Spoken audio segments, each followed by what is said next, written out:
Hello, my name is Julie Ward.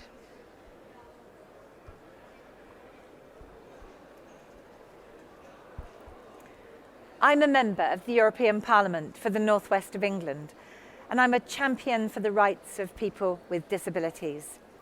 I'm learning BSL.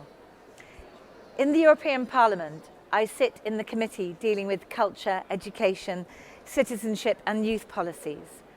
I'm therefore working across different fields to ensure that diversity is promoted and that the rights and special needs of people with disabilities, in particular young people, are taken into account when making legislation on these issues.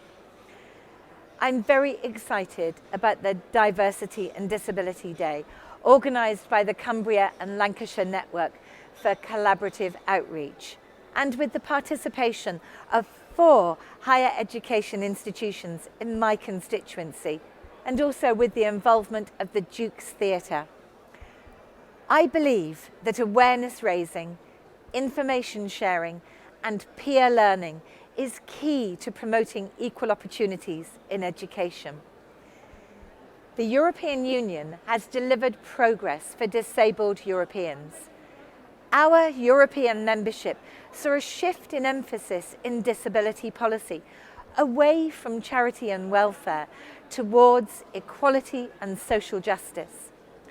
The principle that disabled people should be able to participate fully in all aspects of society has been enshrined in numerous pieces of EU legislation. Here, in the European Parliament, we use the social model, which means we see the person first and not the disability first. Sadly, our own British government is not so progressive, using a medical model instead.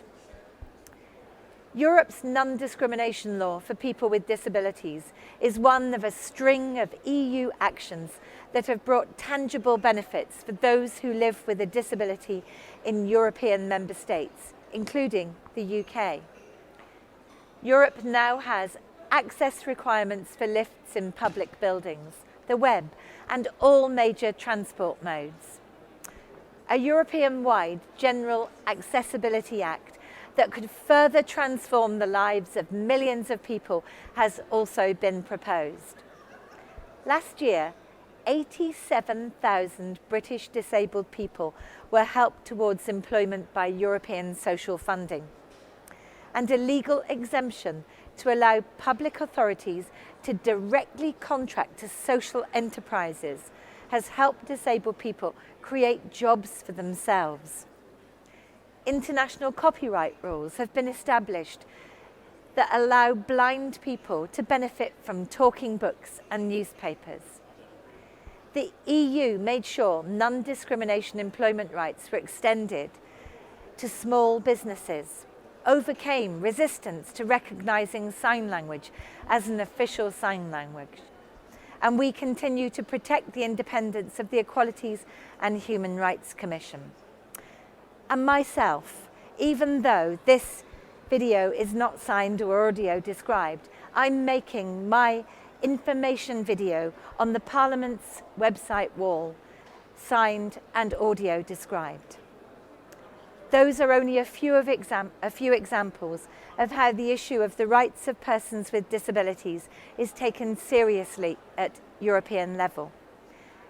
And although education is a competence of member states, the EU fosters equal opportunities in learning and mobility, in particular through the participation of young people with disabilities in the Erasmus Plus programme.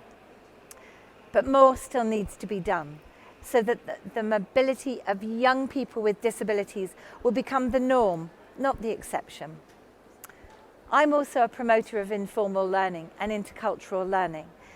And before I became an MEP, I worked as an artist and cultural activist, using arts as a tool for social change, especially with vulnerable young people. I know, therefore, firsthand the power of non-formal and informal learning to provide transferable skills, to empower young people and to boost not only their employability, but their confidence and open-mindedness.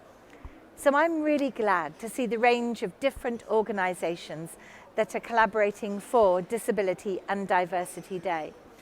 And I wish I could be in Lancaster with you today. Have a good session.